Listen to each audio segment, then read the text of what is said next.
श्री स्वामी समर्थ. जय जय स्वामी समर्थ. स्वामी सेवा परिचिती अवलंबू या यूट्यूब चॅनलवरती आपले सगळ्यांचं स्वागत आहे. आज की आपण बघतो की आपल्याला या स्वामी चरित्र जो ग्रंथ आहे हा फार मोठा ग्रंथ आहे. कारण हा जरी छोटा असेल परंतु आपल्याला मोठमोठे ग्रंथ समजतील, परंतु स्वामी चरित्र समजणार नाही. कारण स्वामी चरित्रामध्ये 1 ते 21 अध्याय आहे आणि प्रत्येक अध्याय जर वाचला तर काय भेटतं हे त्याच्यामध्ये सांगितलं आहे. विशेष करून मी आज आपल्याला 8व्या अध्यायाबद्दल बोलणार आहे की स्वामी चरित्राच्या 8व्या अध्यायामध्ये विशेष म्हणजे शंकर महाराजांची गोष्ट दिलेली आहे की ज्यावेळेस शंकर महाराजांना ब्रह्मसंबंधाच्या तापामुळे ते एकदम ग्रस्त झाले होते आणि त्या ब्रह्मसंबंध तापाच्या ग्रस्तातून मुक्त होण्यासाठी त्यांची तसे ते पाप जहागीरताना 6 लाखाची जहागिरी होती.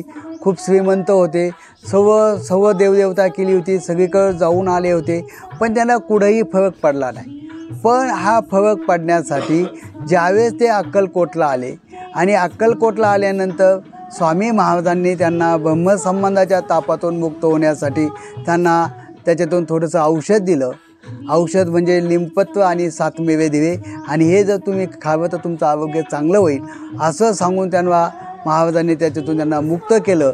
याचा अर्थ असा होतो की आपण स्वामी चरित्राचा 8वा अध्याय जर सातत्याने जर आपण 3 महिने जर वाचवा तर आपल्या गावामध्ये कोणतीही बाह्य शक्ती असेल, बाह्य बाधा झाली असेल आणि आपल्यामध्ये कितीही मोठे दोष असेल, आजाराचे असेल, तापाचे असेल, कोणताही असेल तरी आपण हा अध्याय जर वाचला तर आपली बाह्य बाधा निघून जाईल. कोणत्याही प्रकारचा ताप असेल तो ताप निघून जाईल. एवढी ताकद स्वामी चरित्राच्या 8व्या अध्यायामध्ये आहे. परंतु हा अध्याय वाचताना सातत्याने आपल्याला कमीत कमी 3 महिने वाचायचा आहे. हा अध्याय 3 महिने वाचल्यात तुमच्या घरातील सर्व बाह्य बाधा जाईल, तुमची बाह्य बाधा जाईल. एवढी ताकद स्वामी चरित्राच्या 8व्या अध्यायामध्ये आहे.